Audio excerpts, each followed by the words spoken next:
Cessna 152 RP-C8598 went missing.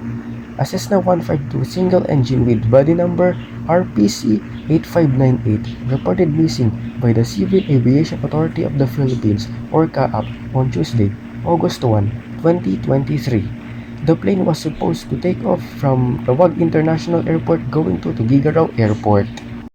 The plane departed at Lawag International Airport at 12:16 on Tuesday. The aircraft was supposed to land at Tuguegarao Airport at 3:16 p.m. on that same day.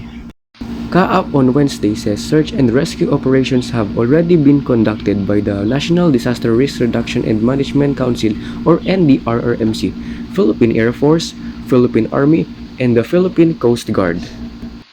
According to CAAP, the joint operations have triangulated the possible crash site in Alcala. The last known position of the plane was 32 nautical miles northwest of Alcala, Cagayan. The aircraft was carrying two individuals on board, a pilot instructor and a student pilot. On August 2, 2023, authorities announced that the missing Cessna 152 was found in a town in Apayao province, citing information from Apayao Provincial Disaster Risk Reduction Management Officer Jeffrey Borromeo. Cagayan Provincial Government says the crash site was located at the boundary of Barangay Salvacion in Municipality of Luna in San Mariano in Municipality of Pudtol.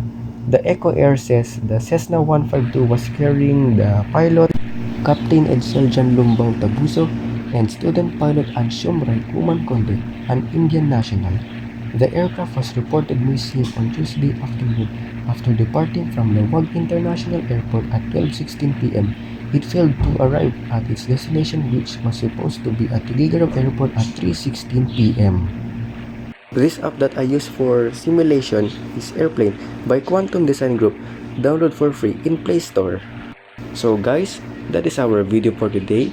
Thanks for watching and I hope you enjoyed this video. And also, I hope you enjoy this simulation that we reenactment for Cessna 152, missing plane in Cagayan. Goodbye, stay safe and see you in the next vlog. Before the video ends, you may watch this Cessna plane flying.